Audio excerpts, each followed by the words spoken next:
Your seat, in the garage, Lena. I stared at my father, certain I'd misheard him.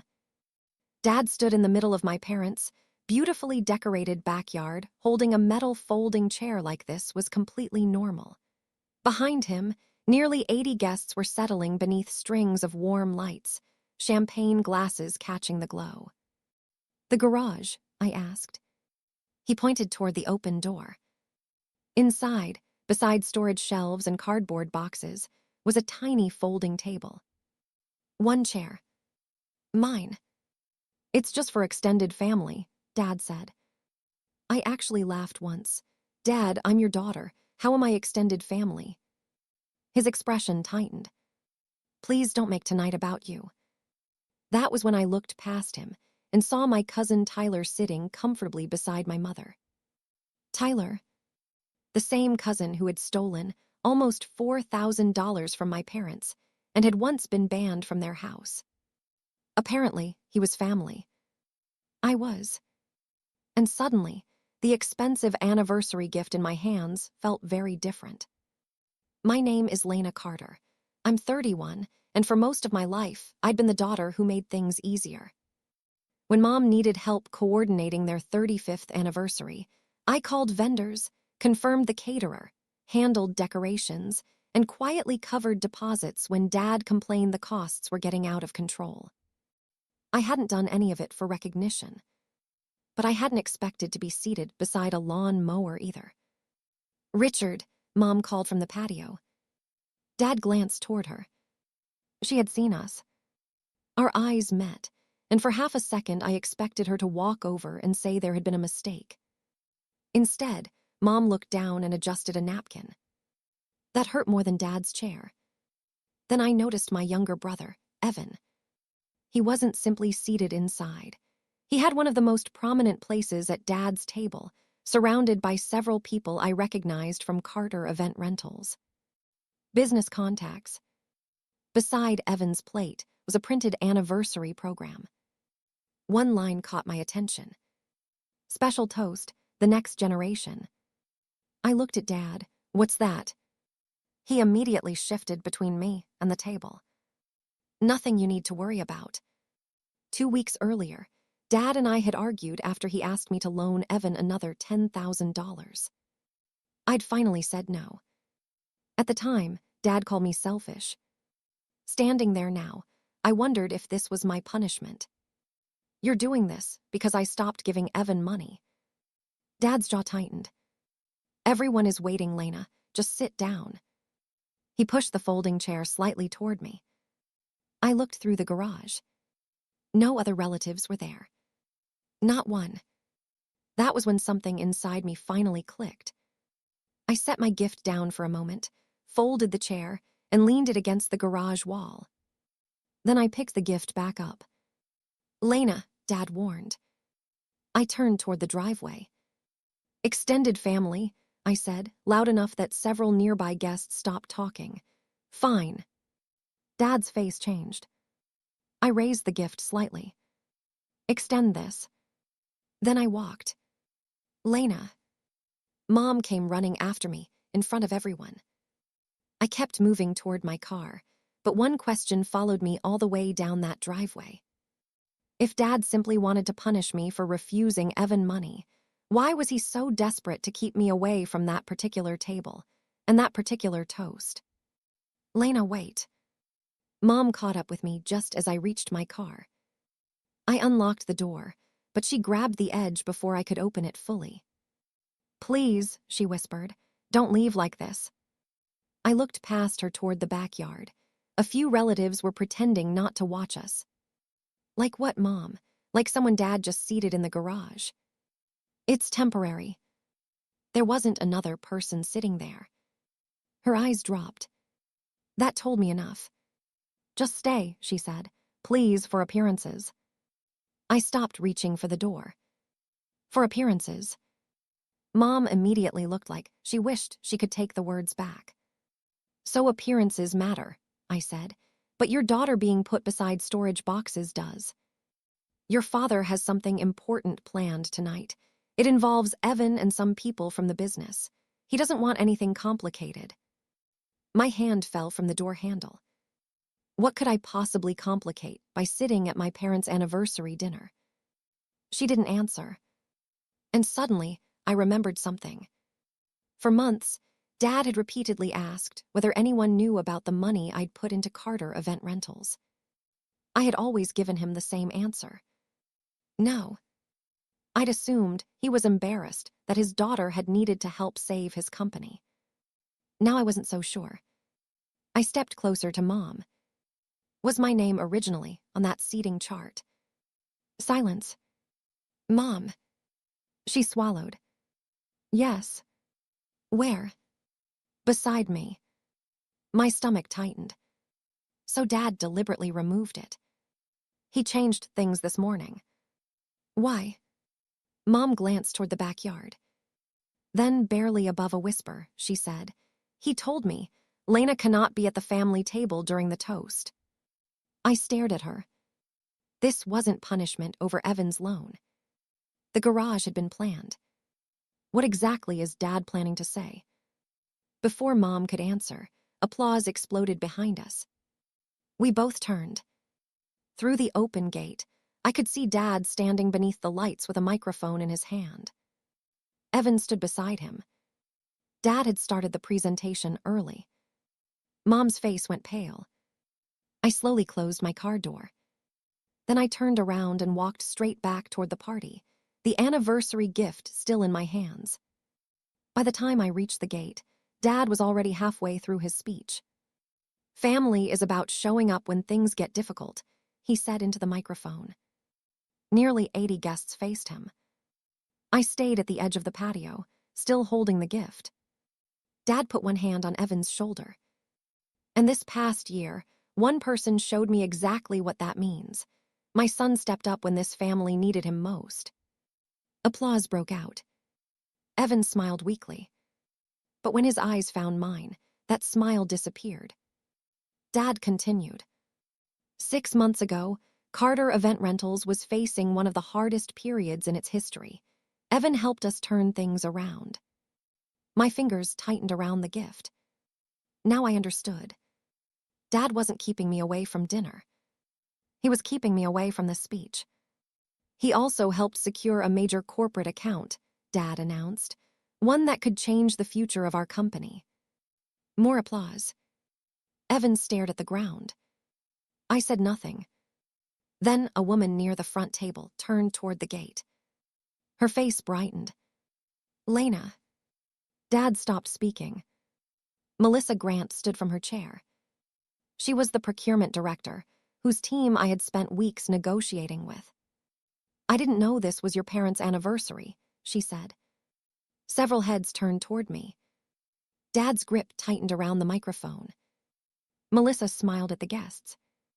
Lena led the negotiations for the Carter account. The patio went strangely quiet. Dad gave a quick laugh. "Well," she made an introduction. "Evan and I handled things from there." Melissa's smile faded. Evan shifted beside him. Dad lifted the microphone again. As I was saying, "Richard." Melissa's voice stopped him. She looked from Dad to me, genuinely confused. Then she asked the question Dad had apparently put me in the garage to prevent anyone from asking. "Did Lena tell you she's the reason your company qualified for our contract?" Nobody applauded this time. Dad lowered the microphone slightly. "It was a family effort," he said. "Both of my children contributed in different ways." I walked onto the patio. For the first time that evening, Dad couldn't decide where I was allowed to stand. I placed the unopened anniversary gift on an empty side table. Melissa looked at me. "Lena, is everything okay?" "She's fine," Dad answered immediately. I turned toward him. "I think she asked me." "Lena, this isn't the time." Before I could respond, Evan spoke. "Dad, stop." Every head turned toward him. Evan rubbed the back of his neck. "Lena didn't just introduce Melissa." Dad stared at him. "Evan." "She put the money into the company." A murmur moved through the tables. 6 months earlier, Carter Event Rentals had been struggling to pay suppliers. Without enough cash reserves, it couldn't meet the requirements for Melissa's corporate account. I had quietly put in $38,000 and worked with Melissa's team to restructure the proposal. Dad had begged me not to tell relatives. He said he was embarrassed. Now I understood why he had kept asking whether anyone else knew. He wasn't protecting his pride. He was protecting his version of the story. Melissa folded her arms. And just so everyone understands, the agreement isn't finalized without Lena's consulting company participating as financial guarantor. Dad's face drained. I looked directly at him. So that's why I was in the garage.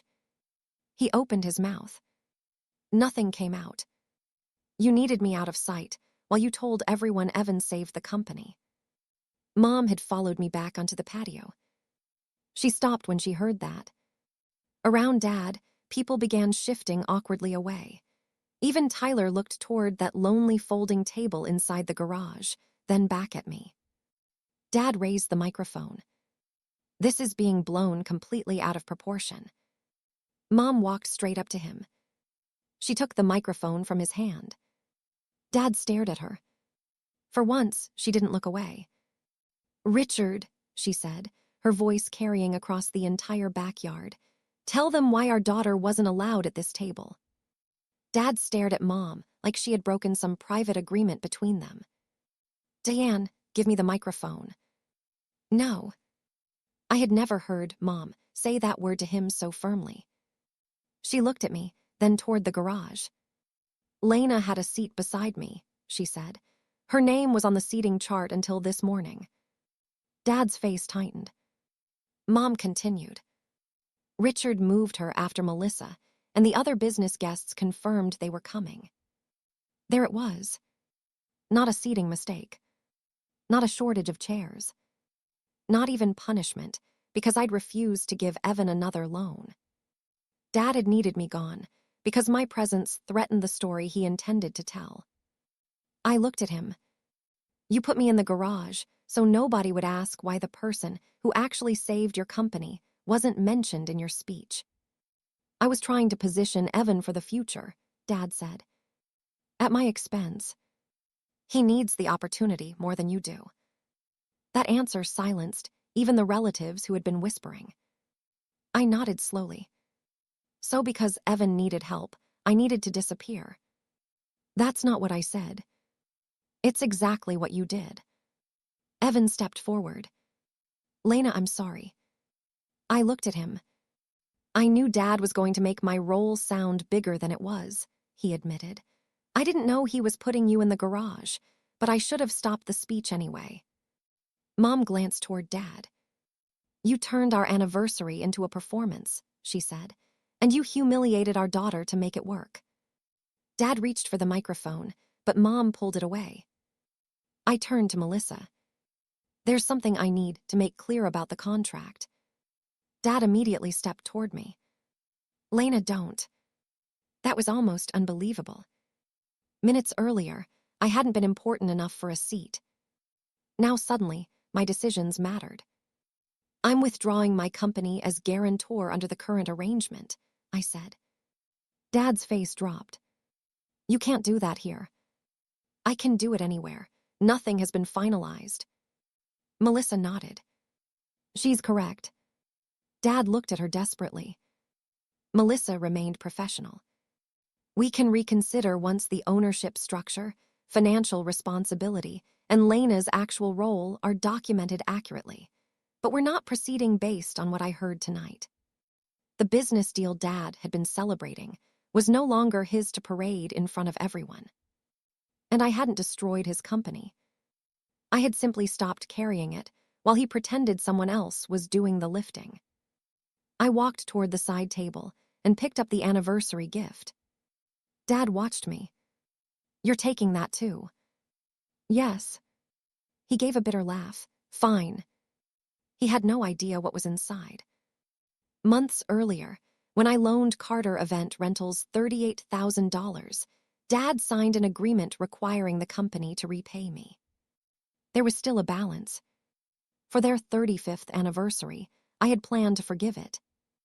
Inside that box was the original agreement marked paid in full ***, along with a letter telling Mom and Dad they owed me nothing more. I had thought freedom from that debt would be the perfect anniversary gift. Now I tucked the box under my arm. Dad finally understood. His expression changed. "Lena." "No." That was the only answer he got. I left. After that night, I stopped being the automatic solution to every Carter family problem. No more emergency transfers. No more personal loans to Evan. No more quiet business rescues, followed by public silence. Evan started handling his own finances. To his credit, he never asked me to rescue him again. Mom came to see me several weeks later. She didn't make excuses. "I knew putting you in the garage was cruel," she said. "I stayed quiet because confronting your father was harder. I'm sorry." I accepted her apology. But accepting it didn't mean pretending nothing happened. Dad's apology came much later. For once, I didn't measure it by what he said. I watched what he did. If he wanted a relationship with me, it would have to exist without my money, my professional connections, or my willingness to make myself smaller so someone else could look bigger. Meanwhile, I poured that energy into my own consulting business. Within months, I had expanded my client list and stopped working behind the scenes for Carter Event Rentals entirely. The strangest part was how much easier life became when I stopped fighting for a place at a table where my value depended on what I could provide. My father started that anniversary night deciding whether I deserved a chair. He ended it discovering that the daughter he had hidden in the garage was the person holding up the future he planned to celebrate. And I finally understood something I should have learned years earlier. My father put me in the garage because he wanted everyone to forget what I had done for the family. I left because I finally realized I didn't need a seat at his table to know my worth.